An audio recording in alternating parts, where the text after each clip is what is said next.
Ça c'est Facebook Ads.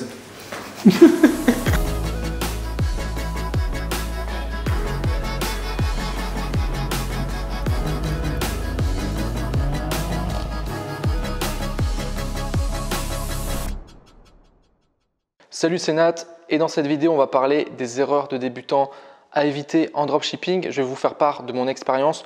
L'objectif c'est que vous puissiez économiser de l'argent et aussi éviter de perdre du temps. Petite parenthèse quand même, au niveau des erreurs, j'en fais toujours aujourd'hui, d'accord? C'est pas parce qu'on commence à avoir des résultats qu'après on ne fait plus d'erreurs. L'erreur c'est normal et je vous encourage justement à en faire un maximum parce que c'est ça qui va vous permettre d'avancer et d'apprendre. La première erreur concerne le manque d'informations. C'est une erreur que j'ai faite au départ vu que j'ai mis énormément de temps avant de me former. Comme j'avais déjà un certain ego, je me suis dit voilà, Facebook Ads ça n'a pas l'air très compliqué donc c'est bon, je sais comment ça fonctionne, j'ai pas besoin de me former. Et du coup, c'est ce qui m'a valu autant de mois avant de faire mes premiers euros de bénéfices. Donc c'est super important d'avoir déjà les bonnes informations. Même si on entend certaines personnes dire toutes les informations sont disponibles sur YouTube, sur Internet. Le problème avec ça, c'est que vous avez tellement d'informations que des fois il y a des informations déjà qui ne sont pas bonnes, d'accord, vous ne pouvez pas les vérifier. En plus de ça, il y a aussi des informations qui ne sont plus forcément à jour. Si vous regardez une stratégie qui fonctionnait en 2018, ça ne fonctionne plus aujourd'hui en 2020, forcément. Et puis aussi, des fois, il y a des mélanges d'informations qui ne fonctionnent pas entre eux. Une personne va vous donner telle information, une autre va vous donner une autre information. Dans leur cas respectif, ça fonctionne pour eux, sauf que si vous combinez ces deux éléments, ça ne fonctionnera pas. D'accord? Donc il faut avoir vraiment cette clarté pour comprendre quelle est la bonne information.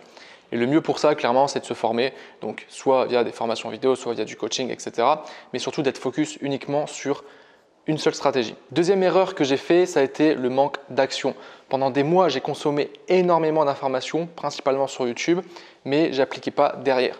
J'avais beaucoup trop d'informations par rapport à les premières étapes qu'il fallait que j'applique. Donc ça, c'est vraiment un conseil que je peux vous donner, c'est que dès que vous avez une information sur un élément, appliquez-la tout de suite.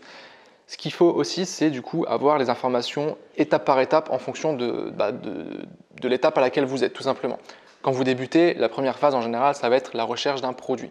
Donc vous n'allez pas commencer à regarder des stratégies Facebook alors que vous n'avez même pas encore trouvé de produit ni créé de boutique. Donc c'est important comme ça de prendre les informations dans l'ordre et d'y aller étape par étape. Et ensuite, c'est, comme je l'ai dit, important d'agir. Moi, j'ai mis énormément de temps.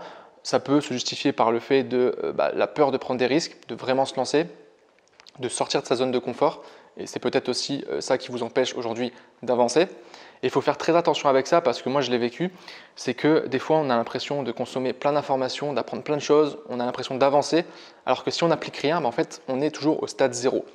L'information sans action, ça ne sert à rien. Troisième erreur, ça a été le fait de me disperser. On a tellement de stratégies aujourd'hui en ligne entre Facebook Ads, les influenceurs, le SEO, Pinterest, TikTok même maintenant, qu'on ne sait pas trop sur quoi se lancer. Et le piège, c'est d'essayer de tout lancer en même temps. Au début, ce que je peux vous conseiller, c'est de vous concentrer uniquement sur une stratégie, une source de trafic. Une fois que vous maîtrisez cette stratégie, vous pourrez ensuite vous diversifier. D'accord ?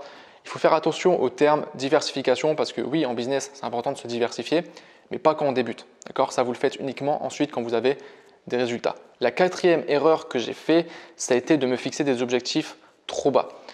Alors, c'est bien de se fixer des objectifs raisonnables, mais en fait, il y a un principe qui est que quand vous vous fixez des objectifs plus hauts, en fait, vous allez forcément mettre en place des actions plus poussées en fait, pour atteindre ces objectifs.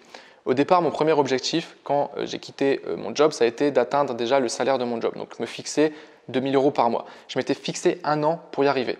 Donc, j'ai réussi bien avant. Mais si je m'étais fixé par exemple 10 000 € ou même 20 000 €, voire plus, j'aurais peut-être gagné plus. Donc, dans un cas, vous allez peut-être vous fixer, je ne sais pas, 2 000 € par mois et vous allez peut-être atteindre 1 500 € par mois, ce qui est déjà très bien. Par contre, si vous vous étiez fixé par exemple 10 000 € par mois, ce qui peut paraître énorme quand on débute, vous auriez peut-être atteint 2 000 – 3 000 €, ce qui est plus que ce que vous vous êtes fixé au départ, par exemple. Je ne sais pas si vous avez compris un petit peu le principe. Il y a un livre vraiment très complet qui parle de ce principe. C'est un livre d'ailleurs que je vais vous conseiller, que j'ai lu, qui s'appelle 10x Rules. C'est un livre de Grant Cardone. Donc, il est en anglais. Moi, je l'ai en anglais. Je ne sais pas s'il y a une version traduite. Donc à vérifier, mais c'est vraiment un livre que je vous conseille de lire qui parle justement de ce principe de la règle des x10. Cinquième erreur que j'ai fait, ça a été le fait d'être trop perfectionniste. Au début, quand on se lance, on veut que tout soit parfait, on veut le produit parfait, la boutique parfaite, ce qui fait qu'on passe notre temps sur des détails qui ne sont pas du tout importants au départ quand on souhaite vendre. Je vous donne un exemple.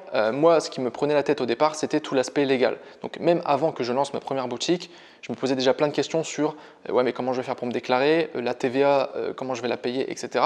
Alors qu'au final, quand on débute, quand on prend le statut micro-entreprise, déjà, on n'a pas de TVA jusqu'à un certain montant de chiffre d'affaires. Et en fait, j'anticipais déjà des problèmes que j'aurais plus tard sans les avoir. D'accord. Et ce qui fait que j'étais beaucoup trop perfectionniste. Et encore une fois, on passe du temps sur des détails qui ne servent à rien. On repousse le moment où il faut se lancer et tout simplement, on perd du temps. Donc faites très attention à ça. Concentrez-vous vraiment sur les éléments importants, ce qui permet de vendre. Par exemple, le logo ou avoir la meilleure application, etc.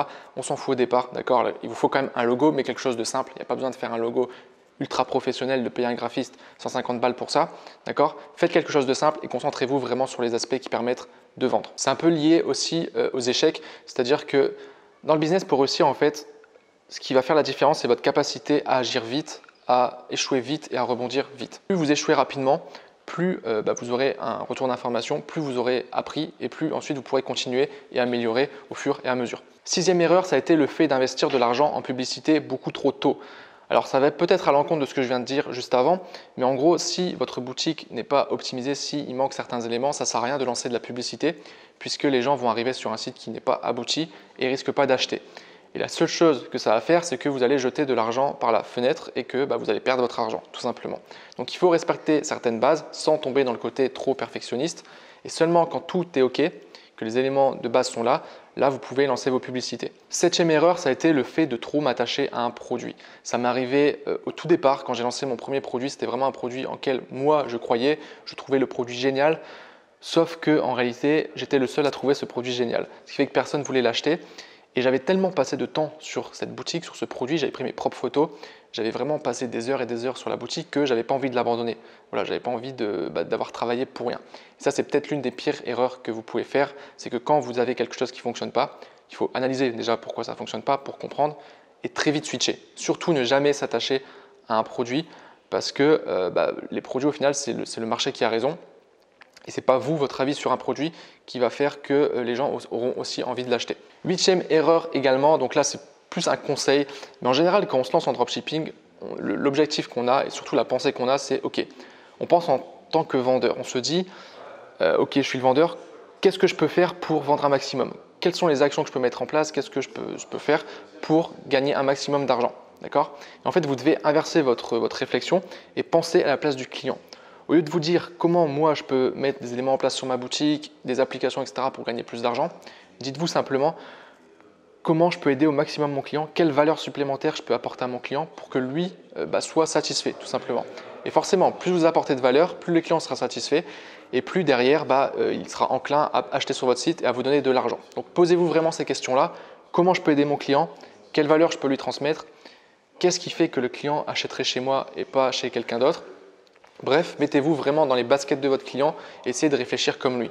Si vous avez du mal avec ça, demandez aussi à vos proches. Allez voir des gens qui seront potentiellement vos clients, qui pourraient potentiellement acheter le produit que vous mettez sur votre boutique et demandez-leur concrètement qu'est-ce qu'ils aimeraient avoir si vous voulez acheter ce produit-là, quelle valeur ils aimeraient avoir en retour. D'accord? Voilà. Une autre chose qui marche très bien, c'est de vous mettre aussi à la place de votre client le plus sceptique, donc vraiment celui qui ne voudra jamais acheter sur votre site et de noter toutes les questions possibles qui pourraient se poser. Par exemple, ouais mais le produit il est trop cher, ouais mais la livraison est trop longue, ouais mais le produit si je l'utilise comme ça est-ce qu'il va marcher, etc., etc. Essayez vraiment de vous poser toutes les questions que pourraient se poser les clients le plus sceptiques et ça ensuite vous y répondez tout simplement sur la fiche produit de votre boutique. Neuvième et dernière erreur, ça va être de penser trop court terme. D'accord? Très souvent, on veut très vite gagner de l'argent, donc on lance un produit, on se concentre vraiment sur le court terme, on veut faire du cash rapidement, mais on oublie le côté long terme du client, notamment travailler tout ce qui va être la LTV, donc vraiment la valeur long terme du client. Et ça passe par des stratégies, par exemple de proposer d'autres produits complémentaires au client pour qu'il puisse racheter plus tard sur notre boutique. Programmer des séquences mail, pareil, pour lui proposer des offres, des nouveaux produits avec des promotions, etc. Ça pourrait être aussi ajouter régulièrement des nouveaux produits sur sa boutique pour, encore une fois, proposer de nouvelles offres, etc. Bref, essayez de penser votre business pas seulement sur 1 mois, 2 mois, 3 mois pour faire un max de cash, mais vraiment sur le long terme. C'est comme ça que vous serez stable et que vous allez durer dans le business. Écoutez, on arrive maintenant au terme de cette vidéo. Je vous ai partagé vraiment les principales erreurs que j'ai pu faire durant toutes ces années de dropshipping. J'espère sincèrement que ça pourra vous aider. Si vous aussi vous faites des erreurs, que vous avez d'autres erreurs dont je n'ai pas forcément parlé et que vous voudriez partager, n'hésitez pas à les mettre dans les commentaires. Si vous avez aimé cette vidéo, n'oubliez pas de mettre un petit like, ça fait toujours plaisir. Et puis sur ce, moi je vous souhaite une bonne journée et je vous dis à très bientôt. Ciao!